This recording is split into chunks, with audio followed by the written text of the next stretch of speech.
Assalamualaikum warahmatullahi wabarakatuh, sahabat-sahabatku sekalian. Salam sejahtera buat kita semua. Pada kesempatan ini saya ingin mengajak kita untuk membahas tentang sebuah tema yang saya ambilkan dari Socrates, yang kemudian saya beri judul Belajar dari Socrates, Pikiran tentang Ide dan Peristiwa. Sebelum memulai materi, saya ingin memperkenalkan diri. Saya Aristiono Nugroho, lektor kepala atau asosiat profesor di Sekolah Tinggi Pertanahan Nasional. Saya senang dengan memahami beberapa pandangan para filsuf karena saya pikir bisa kita ambil pelajaran dari pandangan-pandangan mereka tersebut. Kita bisa mengambil pelajaran dari apa yang mereka katakan, kemudian kita lihat bagaimana kita bisa menggunakan itu, pandangan-pandangan mereka untuk menata kehidupan kita. Kita sering mendengar istilah filsafat, dan kalau mendengar istilah filsafat jangan pandang beratnya, tapi mari kita ambil sisi yang ringannya saja, kita ambil sisi yang mudah kita pahami. Jadi filsafat atau filosofia itu adalah dua kata, yaitu philia dan sophia. Philia itu artinya cinta dan sophia artinya kebijaksanaan. Maka filosofia berarti cinta kebijaksanaan. Jadi kalau kita bicara tentang filsafat, kita sedang berbicara sebagai orang yang mencintai, menyukai hal-hal yang berkaitan dengan kebijaksanaan atau kearifan. Kita sering dengar istilah kearifan lokal, dan kita terkagum-kagum ketika orang memiliki kearifan lokal.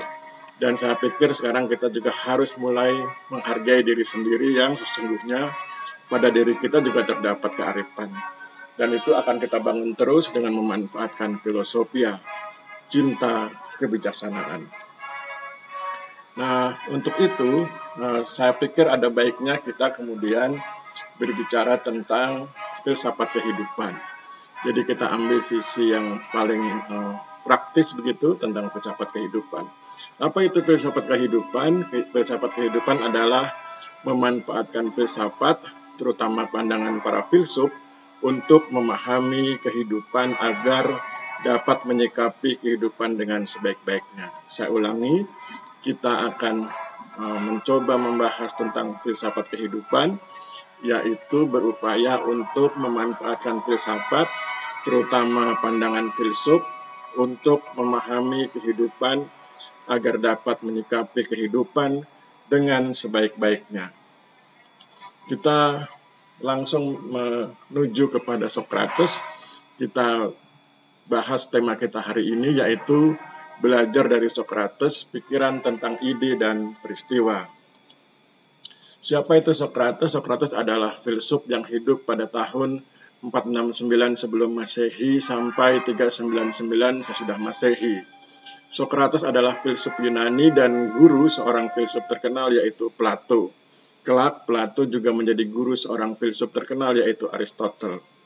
Filsafat Yunani diwarnai oleh pemikiran tiga orang filsufnya, yaitu Socrates, Plato, dan Aristotle.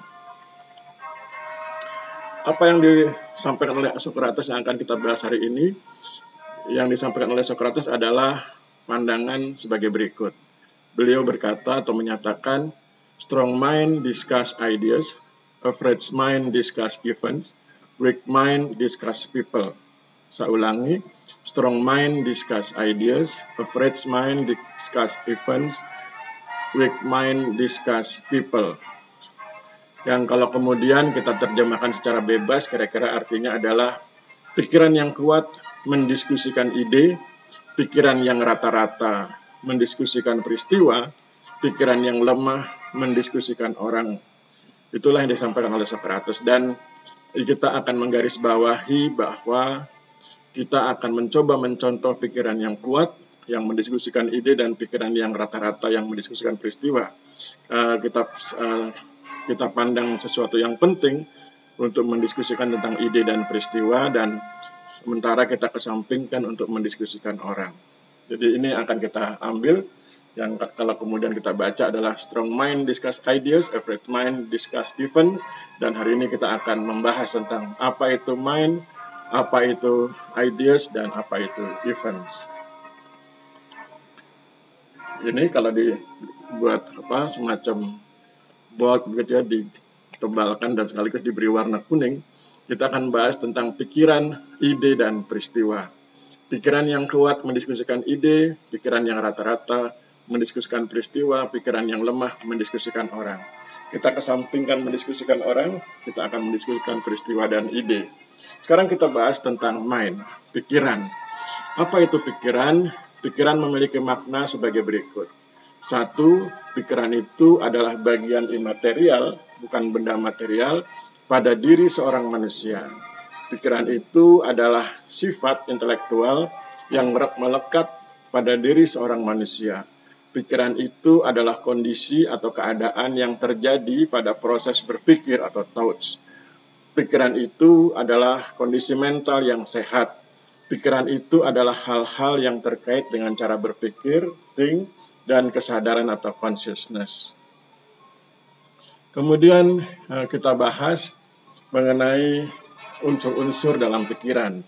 Pikiran atau mind memiliki unsur sebagai berikut, yaitu pertama, intelligence atau kecerdasan adalah kapasitas atau kemampuan untuk memahami dan memaknai sesuatu. 2, reasoning atau alasan berdasarkan akal sehat. Reasoning adalah kapasitas atau kemampuan untuk menarik kesimpulan berdasarkan bukti atau fakta. Ketiga, understanding atau pemahaman adalah kapasitas dan kemampuan untuk belajar, menilai, mengerti, dan akhirnya siap membuat suatu keputusan.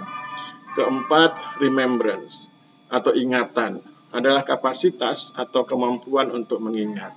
Dengan demikian, kita paham bahwa pikiran memiliki 4 unsur, yaitu kecerdasan, kedua, alasan berdasarkan akal sehat atau reasoning, ketiga, pemahaman, understanding, dan yang keempat, ingatan atau remembrance. Jadi itulah yang penting yang ada pada pikiran. Kemudian kita kembali mengingatkan apa yang akan kita diskusikan hari ini, yaitu pikiran yang kuat mendiskusikan ide, pikiran yang rata-rata mendiskusikan peristiwa. Jadi kalau kemudian kita tengok sebentar ke belakang, maka kita akan mendiskusikan ide, pikiran kita akan mendiskusikan ide, karena ide itu akan bisa kita diskusikan dengan berbekal kecerdasan. Ide itu akan bisa kita diskusikan dengan berbekal pada alasan berdasarkan akal sehat. Ide itu akan bisa kita diskusikan dengan berbekal pada pemahaman. Ide itu akan bisa kita diskusikan dengan berbekal ingatan, ingatan yang terkait dengan ide-ide yang akan disampaikan.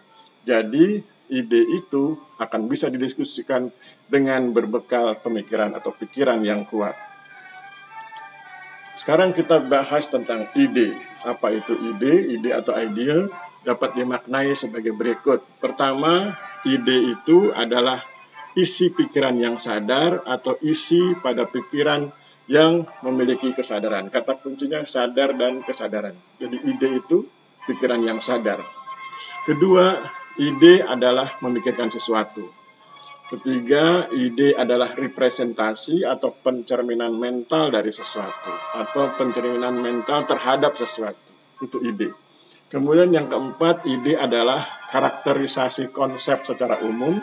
Kemudian ide juga dapat dimaknai sebagai konsepsi individu tentang sesuatu.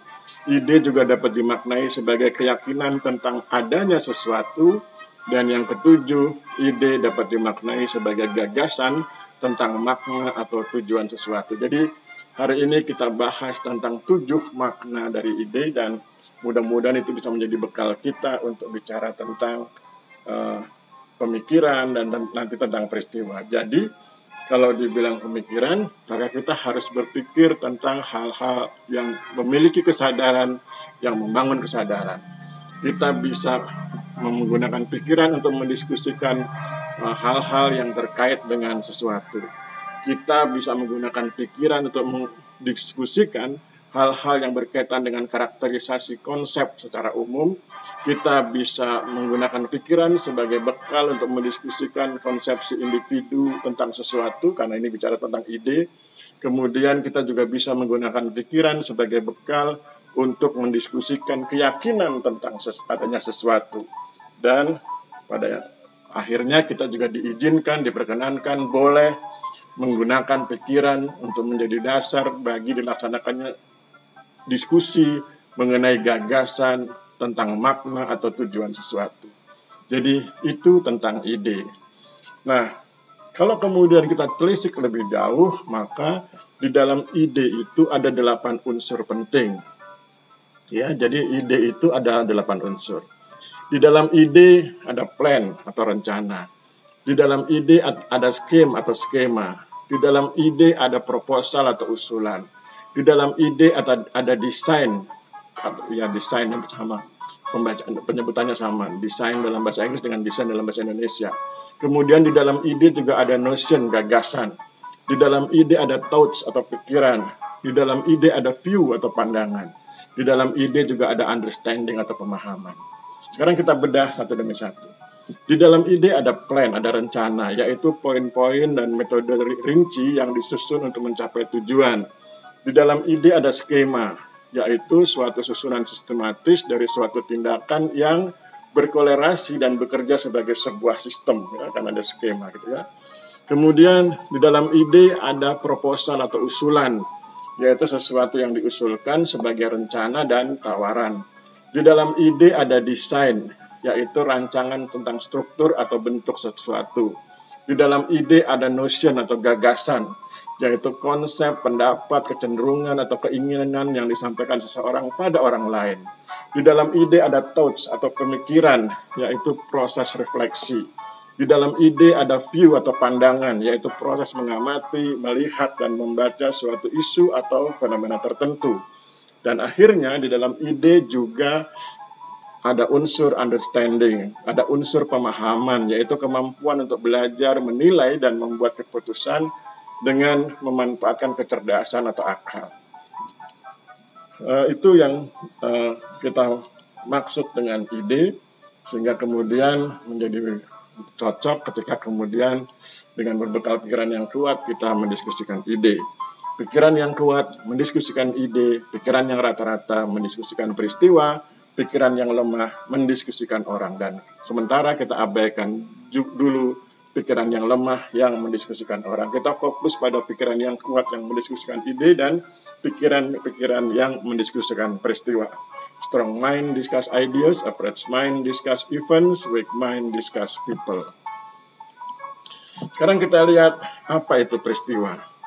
Peristiwa atau events memiliki makna, yaitu sebagai sesuatu yang terjadi. Peristiwa juga memiliki makna suatu kejadian yang penting atau tidak biasa. Peristiwa juga dapat dimaknai sebagai kejadian yang terkait dengan ruang dan waktu. Jadi itu makna tentang peristiwa.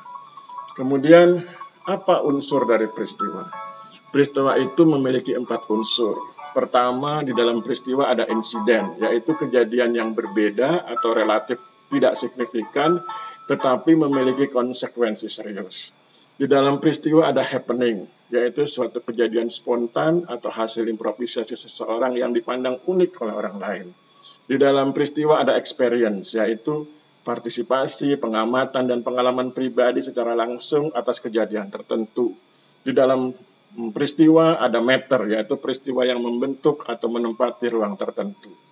Ya, matter itu bisa dipahami juga sebagai kejadian, ya, kejadian yang membentuk atau menempati ruang tertentu. Jadi itu tentang unsur-unsur dari peristiwa. Ada insiden, ada happening, ada experience, ada matter. Jadi kalau kemudian kita kaitkan dengan pandangan Socrates bahwa pikiran bisa mendiskusikan peristiwa, maka kalau bicara tentang pikiran kita bisa berdiskusi tentang kejadian yang berbeda atau relatif tidak signifikan, tetapi memiliki konsekuensi serius, karena diskusi semacam ini nanti akan menimbulkan semacam solusi atau antisipasi terhadap sesuatu. Diskusi tentang happening itu juga bermanfaat karena meskipun itu kejadian spontan hasil improvisasi seseorang, tetapi kalau itu kemudian ternyata bermanfaat, kan improvisasinya itu bisa kemudian dikembangkan lebih jauh sehingga lebih bermanfaat. Kemudian diskusi tentang experience juga penting, yaitu untuk melihat bagaimana partisipasi dibangun, bagaimana pengalaman pribadi seseorang, sehingga kemudian experience itu bisa ditularkan kepada masyarakat yang lain. Kemudian diskusi tentang matter juga penting. Diskusi tentang kejadian yang menempati ruang dan waktu. itu juga penting karena setiap orang tentu pernah mengalami sesuatu di tempat tertentu di waktu tertentu.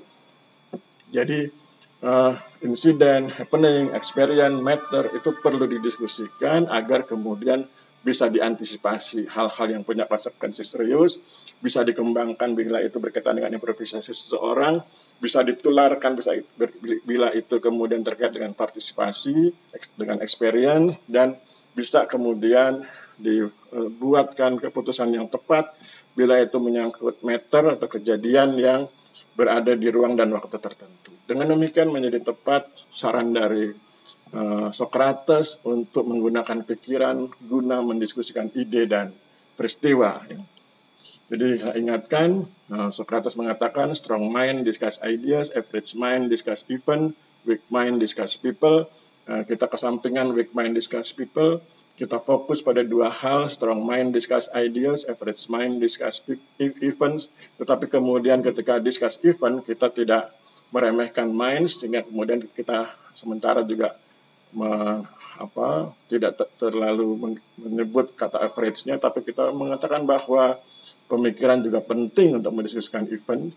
Kemudian yang paling penting berikutnya adalah strong mind discuss ideas. Kita harus mempunyai pemikiran yang kuat untuk mendiskusikan ide, karena ide itu yang kemudian bisa dikembangkan lebih lanjut untuk kemaslahatan masyarakat. Saya pikir demikian yang bisa kita diskusikan hari ini. Mohon maaf bila terjadi kesalahan. Kita akhiri wabillahi taufik wal hidayah. Wassalamualaikum warahmatullahi wabarakatuh.